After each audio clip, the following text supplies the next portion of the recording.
Olá pessoal, tudo bem? Sejam todos bem-vindos a mais um vídeo aqui no canal. Bom pessoal, no vídeo de hoje nós vamos falar a respeito de revoltas do período colonial, as chamadas revoltas coloniais. Então eu já peço que, se você puder, curta o vídeo e se inscreve aqui no canal se não for inscrito, tá bom? Então vamos lá estudar mais sobre as revoltas coloniais. O que foram as revoltas coloniais? Foram movimentos de resistência e protesto que aconteceram entre os séculos 16 e 18, durante o período em que o Brasil era colônia de Portugal. Então, revoltas coloniais era da época que o Brasil era colônia de Portugal. Essas revoltas aconteceram por diversos motivos: cobrança de impostos abusivos, exploração do trabalho indígena e africano, controle da economia por parte de Portugal, e até mesmo questões religiosas e culturais. E é importante destacar que nem todas as revoltas buscavam a independência do Brasil. Algumas queriam apenas melhores condições de vida, menos impostos ou maior liberdade econômica. Mas outras já demonstravam um desejo mais profundo de romper com o domínio português. As revoltas coloniais podem ser divididas, de forma geral, em dois grandes grupos: as revoltas nativas e as revoltas emancipacionistas. Então vamos entender o que cada uma significa. As revoltas nativas ocorreram nos séculos 17 e 18. Elas foram motivadas principalmente por questões econômicas e administrativas, como por exemplo a cobrança de impostos e a interferência dos portugueses no comércio local. Essas revoltas não tinham como objetivo a independência, mas sim defender os interesses da elite colonial. Então, vamos falar a respeito dessas revoltas. Vamos começar falando com a revolta de Beckman, de 1684. Essa foi uma revolta que aconteceu no Maranhão, e os colonos estavam insatisfeitos com a Companhia de Comércio do Maranhão, que deveria abastecer a região com escravos africanos e produtos, mas acabava não acontecendo isso. Além disso, os jesuítas defendiam os indígenas e proibiam sua escravização, o que irritava os colonos. Liderada pelos irmãos Beckman, a revolta foi duramente reprimida e um dos líderes, Manuel Beckman, foi executado. O outro conflito colonial que aconteceu foi nos anos entre 1707 e 1709, na chamada Guerra dos Emboabas.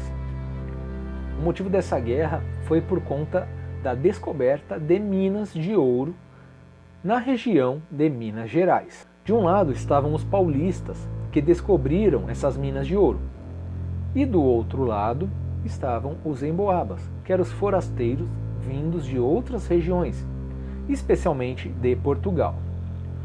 Os paulistas queriam o monopólio da exploração do ouro, mas os emboabas também queriam sua parte. O conflito terminou com a vitória dos emboabas e a perda da liderança paulista.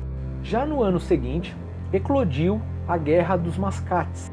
Então essa guerra foi de 1710 até 1711.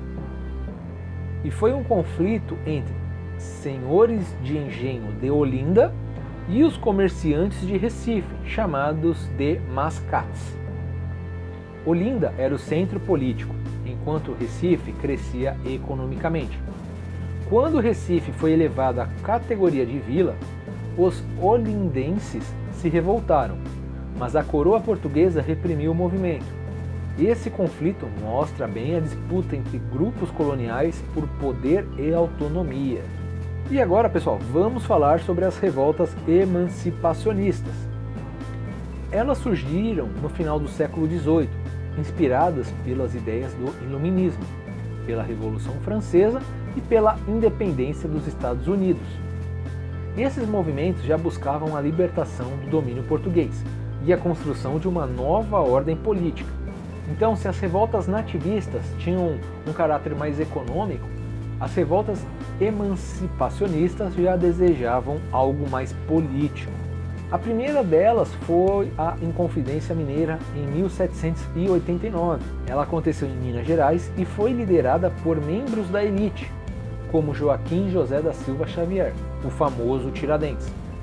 A principal motivação foi a derrama, um imposto obrigatório sobre o ouro. Os inconfidentes planejavam proclamar a república e fundar um novo país independente, mas a conspiração foi descoberta antes de se concretizar.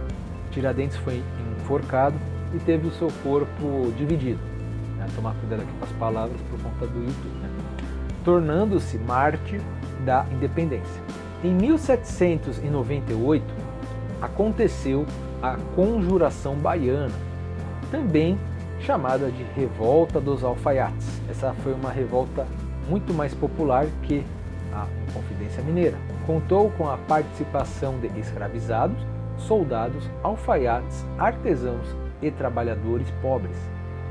Eles defendiam a abolição da escravidão, o fim dos impostos, liberdade de comércio e igualdade entre as pessoas. Essa revolta também foi inspirada pelas ideias iluministas e republicanas.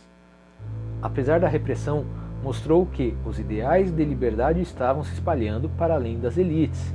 Então, pessoal, por que devemos estudar essas revoltas coloniais? Porque estudar esses movimentos nos ajudam a entender que a colonização não foi pacífica e que desde o início houve resistência, conflitos de interesse e lutas por autonomia. Mostra também como a população brasileira foi se politizando aos poucos até chegar à independência em 1822. Essas revoltas não foram apenas lutas por poder, elas também expressaram o sofrimento de quem vivia sob o peso de impostos injustos, da escravidão e da desigualdade. Cada uma delas é parte do nosso processo de formação histórico e político. Então, se você gostou desse conteúdo, eu peço que curta o vídeo, se inscreve aqui no canal se não for inscrito, e se quiser complementar com alguma informação adicional, pode escrever nos comentários, tá bom? Então, até o próximo conteúdo, pessoal. Valeu!